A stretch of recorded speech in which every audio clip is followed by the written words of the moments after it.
And joining us now is Bill Cohan, Bloomberg contributing editor and author. And of course, you have personally interviewed Jon Corzine many times. Your book, by the way, it's on one of our best business book lists for 2010, Money and Power, or 2011, Money and Power, yes.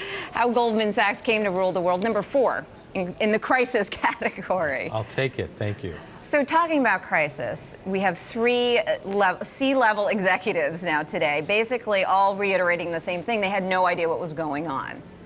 Are you astounded? Dumbfounded. I mean, I can't understand it. What have they been getting paid for? What do they do all day? If they're not understanding where this money is or what happened in those final hours, what were they doing? It just strains any believability whatsoever. And frankly, Lisa, one of the arguments that Corzine made last week when he testified is he'd resigned on November 3rd. He hadn't had a chance to look at his emails or his documents. He couldn't possibly reconstruct what had happened in those final hours because he couldn't recollect what had happened without going back to his notes. Well, Brad Abelow is still there. So why doesn't he refresh his recollection, since he's got access to all those documents and all those emails? And he goes in there and says, I don't know where it is either, and I have no idea what happened. It's just very, very hard to believe. Now, one of the topics that hasn't been coming up much, at least so far in day 2 of this testimony, is the notion of hypothecation and rehypothecation. You're really going to go there, are you? I'm going there because, you know, it may actually get to the heart of the matter. If what we really want to find out is where has the money gone, perhaps this is an explanation. Whether or not it'll come out in testimony is another issue. But let's go through this. It sounds like a snoozer of a topic, speaking of the Fed statement for a moment. Rehypothecation 101 is what I've titled this, and I wanted to go through a quick explainer on what this is, right? So hypothecation is a term that's used to just really describe repo transactions, which is a way that many financial institutions borrow, right? Short-term borrowing, they go ahead, they post whatever they have as assets, which could be, in this case, in MF Global's case, happened to have been European sovereign debt. They post it as collateral. Now, it goes over to the other financial institution that's making the loan to the entity, right? So they then keep the collateral, right? And they can actually, rehypothecation refers to the fact that they can lend it out. They can lend out that collateral times 2, right? This is a common practice. Everybody on Wall Street does it. There should be records, Lisa, of this happening. Digital records, email traffic, bank records, agreements between the counterparties. There should be plenty of records. It's not like this collateral goes over to another institution, the cash comes in, and then it all just disappears. There's got to be records. This is something that's been going on for years and years and years on Wall Street. So to claim in this instance that it's gone, it doesn't make any sense. Now, this is the amazing thing. This is what sort of allowed MF Global to rack up this much exposure to European debt without a lot of people really knowing, because it's done off balance sheet.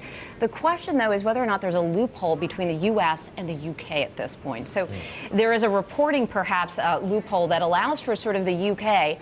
to have this collateral, and we don't necessarily know it. And this is something that I don't think is really coming out in these conversations or with this testimony, but suggests, why are they even doing the testimony now before having all the emails, before having all of the documentation? Well, and why don't they have the people who know what happened in the hearing, as opposed to the C-suite guys who, frankly, should know what's going on, but are claiming that they don't know what's going on? And, you know, they've been asked repeatedly, who are the people who are responsibility in Treasury or in the other functions of MF Global who know what happened to this money? And they said, well, there are a lot of people we don't name. Nobody names any names. Why aren't those people the ones testifying, as opposed to these people who apparently don't know anything? Now, you know Goldman Sachs well. Certainly the culture there, the history there. And I don't mean to bring Lloyd Blankfein into this, but I got to use him as an example. I'll bring him in anyway. I've got to use him as an example, though. Should a CEO know this? I mean, these are large organizations, MF Global much smaller than Goldman Sachs, but still complicated organization. Should he be aware of the day-to-day functions as it relates to things like posting collateral?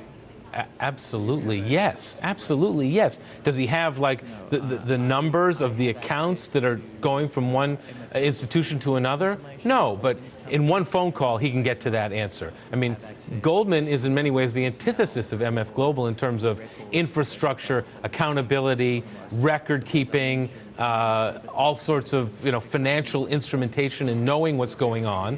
And whereas MF Global, trying to be like Goldman Sachs, didn't have any of that infrastructure clearly, but yet John Corzine wanting to be like Goldman Sachs. Lloyd Blankfein, absolutely. If he doesn't know it himself, he would be able to make a phone call and get that information in a second. John Corzine, who's also a trader, like, Lloyd wasn't even that much of a trader, frankly.